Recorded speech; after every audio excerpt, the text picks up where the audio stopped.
Hey everyone, how's it going? Today we'll be looking at the human Voidwarden, a starter class found in the Gloomhaven expansion Jaws of the Lion. This will be a spoiler-free video. Only level 1 cards of all classes and Prosperity 1 items will be discussed. Of the 4 starter classes in Jaws of the Lion, the Voidwarden caught my eye the most. Mechanics-wise, she's basically the Mind Thief, smooshed together with a certain locked class from base Gloomhaven. I won't spoil which class that is, but it'll be obvious if you've already unlocked it. Just like this locked class, the Voidwarden has a low HP pool and an 11 card hand size. This forces her into staying in the back line for the most part, while remaining close enough to allies to offer combat support. The above average hand size is a huge help, given that she has some powerful lost cards that can turn the tides of battle. Let's begin by analysing the Voidwarden's movement cards. She doesn't have any top move actions. As for bottom move cards, she has 4 of them that grant at least move 3. Of the 4, Cold Embrace is the most conditional. It requires ice consumption and can potentially damage allies. The Ally Bless effect is nice and certainly justifies the damage drawback at higher levels, where 1 damage is a smaller fraction of your total health pool. This being a level 1 guide, however, every hit point counts, making this the weakest card in your arsenal in my opinion. I wouldn't bring it unless I'm planning to use the top action to mass curse enemies. Keep in mind that this curse effect is a lost action. So, that just leaves us with 3 unconditional moves. None of these come with jump, so mobility will potentially be an issue for this character. That is definitely something to keep in mind. All of them allow you to consume darkness for bonus side effects. +2 move is invaluable for crossing large or hazardous rooms, and curse is always appreciated. Attack 2 is definitely the weakest side effect of the 3. You are fragile, and as you'll soon see, we don't have any cards that grant ourselves shield or invisibility. So we really don't want to be moving into melee range. It's a shame that this is the only side effect that comes with 1 experience for darkness consumption amongst the 3. Besides having nice side effects, the unconditional movement cards have decent initiative values too, which is mighty important for lining up your compels. Speaking of which, all of them are paired with top loss offensive actions, 2 of which are compels, making them strong brings in an offense build. Of the remaining cards, we can roughly group their effect into 4 broad categories: heals, status, compels, and attacks. Heals are your standard heals, but with a twist. They interact with the poison status in one way or another. Next is status. The Voidwarden can dish out all status effects in base Gloomhaven with her abilities, but specializes in poisoning and cursing. Then we have compels, a term I'll use for attacks, or rather actions that make either allies or enemies move or attack. And finally, we have attacks, which are, well, your standard attacks. Not much else to say there. These 4 categories lie on a spectrum, with cards on the left being more support-oriented, while cards to the right are more offensive. Some effects fall into more than 1 category, and some cards have intricate combos and interactions with each other. Let's break them down one by one. Black Boon is a non-loss heal 5 with decent range. That's phenomenal. The catch is, it poisons the target too. Thus, if we are to fit this card into our build, we must have plans for mitigating the poison downside. Let's consider the 2 baseline options. The first is to cast Black Boon on an ally that has declared a long rest. At initiative 99, the heal 2 from the long rest offsets the poison effect. The second option is to pair Black Boon's top action with Gift of the Void's bottom. This has the advantage of immediately curing the poison, thus denying any chance for the target to suffer additional coming attack damage due to poison. With both of these options, Black Boon is functionally equivalent to a heal 3, which is mediocre. For Black Boon to be good, we seek options that improve on this baseline. Thankfully, there are 2 more options for that. Both involve cards under the heal category that we will now discuss. Close to the Abyss is a strong heal card, if slightly tempered by its lackluster range. Most players will understandably gravitate to the obvious combo with Black Boon here, which gains an additional bless over the baseline efficacy of Black Boon we discussed earlier. This combo has its constraints, however. Because both of these are top actions, your ally will be forced to endure being poisoned for a turn. So the best time to fire this off would be when most or all monsters are dead before moving to the next room. Personally, I think the most important thing is to not get fixated on milking the bless out of Close to the Abyss. Even without it, heal 2 target 2 is a respectable amount of support to offer your team. Besides, there's more ways to mitigate Black Boon's downside, and that is with Sap Warmth. This card falls under the status and heals category for obvious reasons. The poison is useful team support, especially against shielded enemies. As for the heal, it is unique in that it comes in drips. 3 instances of heal 1. This is ideal for curing poison, rather than wasting a single heal 3.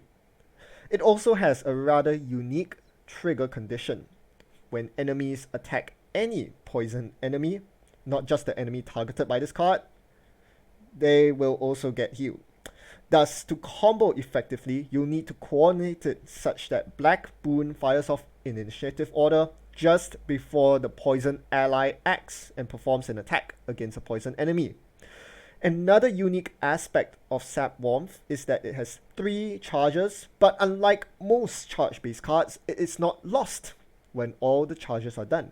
It is recoverable upon resting, which means it's preferable to play Sap Warmth towards the beginning of a rest cycle, so that you can still get the most out of the 3 charges while recovering it during your short or long rest. To conclude, the cards in the heals category have their own combos going on, and therein lies potential for a strong support-oriented build. With that wrapped up, let's move on to the compels. Signs of the Void is notable for being your fastest initiative at 15, and honestly, I wouldn't blame you for using it as a basic move too, just to guarantee that your top action resolves as planned. The bottom lost action inserts 5 curses into the enemy deck if you can stay within range 2 of an enemy for the next 5 turns, which isn't the easiest thing to do. But if your plan is to stuff the enemy deck with curses, well, this in conjunction with Cold Embrace allows you to nearly deplete the monster curse deck. What you're probably more interested in is the top action. Compel ally, move to shield 1. A universally useful effect. It's a bottom action you may find on tanky classes such as the Red Guard. Doubling down on this certainly isn't a bad thing. The thing is, we are facing fierce competition as far as top actions go. I would consider using Signs of the Void only if I can combo with an ally that is trying to use a strong bottom attack or action that requires me to compel them into position. To sum up, Signs of the Void will be useful in most games, but getting the most out of it will be a tough challenge. Lure of the Void. Now that's a card everyone can get behind. Disarm is the strongest status effect, second only to stun. Then you have the Compel enemy move, which is really good. We've come a long way from the Mind Thief's weak-ass compels, haven't we? Especially at lower difficulty levels. Move 3 can buy you some breathing room against melee enemies with low base movement. Furthermore, the Disarm and Compel in conjunction lead to an interesting use case. That is, to completely mess up a ranged enemy of your choice.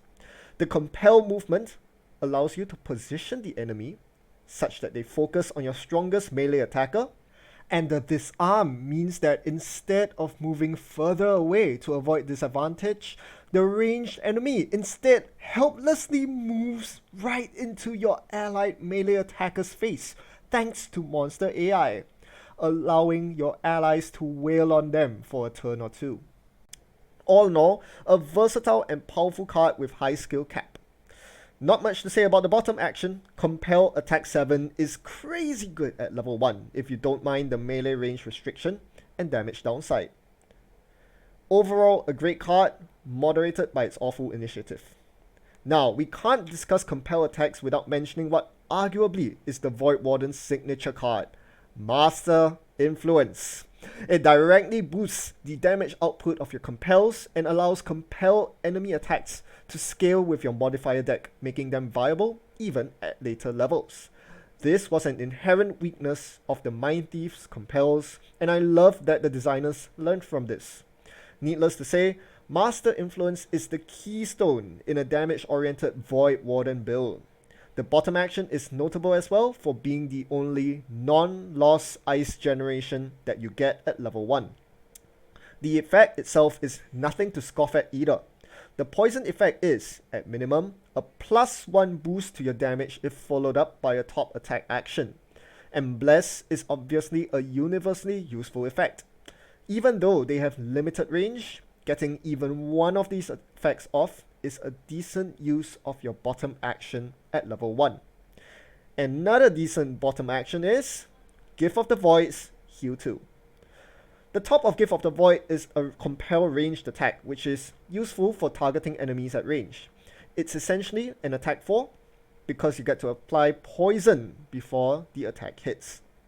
However, the downside is not to be ignored. 2 damage on your ally is not insignificant, especially at level 1. Thus, it is very hard to justify using the top action without Master Influence active. A safer alternative is Wicked Scratch. Unfortunately, you lose a lot of benefits. No poison, no longer ranged, same mediocre attack value. As mentioned, there's stiff competition as far as top actions go, so I really cannot justify using this without Master Influence active. The bottom half contains your only loot action, and Strengthen is, well, it's something. Typically, self-strengthens are preferable to ally strengthens because you get more value out of it. Since it only wears off at the end of your next turn, you get 2 strengthen top attack actions if you strengthen yourself. But the Voidwarden hardly wants to strengthen herself. She only has 2 top attack actions in her entire level 1 suite of cards. They are non-loss, neither of which are spectacular. Which is to be expected. The Voidwarden is more of a manipulative and protective class rather than an aggressive one. We'll still review her attack cards anyway. Turn Out the Lights is your staple attack. Always nice to have something to contribute during battle if the situation doesn't call for your compels or heals. Regardless of whether your build focuses more on support or offense, you'll be generating darkness often, and this card grants good value out of consuming it. The bottom action, however, is what really catches my eye. It's a ranged compel on an enemy to perform a ranged attack, allowing you to hit enemies that are well in the enemy backline. More importantly, the attacker suffers damage too.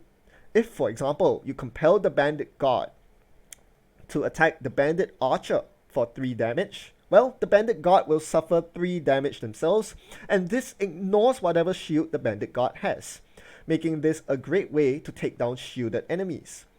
This ability scales doubly well with attack boosts. For each additional point of damage inflicted by the ranged attack, the compelled enemy takes an additional point of damage themselves, so Master Influence goes a long way with this ability. All in all, a reliable top attack paired with an obscenely powerful bottom loss action. Your other top attack is Freeze the Soul. This one is above the power curve when fully powered up, don't get me wrong. Attack 4, Poison, Muddle, sign me up. But at what cost? Ice is required and we only have one non-loss source of that, Master Influence. This forces us into a rigid combo and blocks us from using Master Influence's top effect, which in turn means our compel attacks won't be at full power. The other issue is that this requires you to be positioned at the front line. You're too fragile to stand face to face against an enemy, even if you're muddling them. with all these downsides, the top half is not as versatile as you think. The bottom half is interesting though. Obviously, the downside can be mitigated by spending darkness, but there's a big brain way to mitigate the downside here. Don't use your modifier deck at all. That's right, if you're playing a more supportive build, focusing on the heal and status categories of cards, you couldn't care less about stuffing your deck with curses. At that point, what you have is a stunning bottom half. Pun fully intended. Overall, Freeze the Soul features two potentially powerful halves, but a perfect fits only in very specific builds. And that concludes the bulk of our guide. That was a lengthy analysis, and I haven't even scratched the surface. There's a lot of intricacies with compels to talk about. I'll save that discussion for a future follow-up guide. But if there's one thing to take away from this analysis, it's that the Voidwarden is very flexible as far as builds are concerned. Do not make the mistake of tunnel visioning into a pure support role or a pure offense role, especially at level 1, because you can easily change your role in the party just by switching the cards you bring into battle. This is also partially because the Voidwarden is fairly item independent. Status effects such as poisons and blesses work just as well whether you're level 1 or level 9, and your usual weaponry don't quite work on the Voidwarden because she's not the one attacking. To end off this video, let me run through what I think are the best budget level 1 enhancements for the Voidwarden. Pretty relevant given she's not that item reliant as we mentioned. We spent lots of time discussing on how we can mitigate the poison downside of Black Boon. Well, you can circumvent that entirely by slapping a regenerate on this bad boy so that your target receives the regenerate heal, which cures the poison at the start of their next turn. I know this seems like borderline cheating, but hey, they put an enhancement pip on this card for a reason. Next, to alleviate your movement issues, I highly recommend pasting Jump on Grasp of Doom, since you have no non-lost jumps. When the situation calls for it, Consuming Darkness turns this into a powerful Move 5 jump, which should be more than sufficient for most scenarios. Another way to deal with your movement issues is to simply extend the range of your top actions. The best example I can find is +1 range on Lure of the Void's top, allowing you to target ranged enemies further in the enemy back line. But there are many other range enhancements you can make. I would recommend playing this character for several scenarios to get a feel of what cards you find most trouble getting into range for, and then enhancing those. Finally, enhancing the bottom attack of Turn Out the Lights is a pet favorite of mine. I don't usually recommend enhancing lost cards as they will only be used once per game, but as mentioned earlier, every additional attack on this provides double value because both the compelled enemy and the attacked enemy suffer more damage. Your 50 gold will be stretched pretty far with this enhancement. Alright, that's the end of my video guide for real. Big shoutouts to the game designers. Isaac for releasing these upcoming classes, and the community campaign during these tough times, and Marcel for attending to all the questions in the forums. Props to you too for sticking through this entire video. Hope you learned a thing or two. Let me know in the comments what you think about this guide. Comments and suggestions for future videos all welcome. Thanks for watching. Goodbye.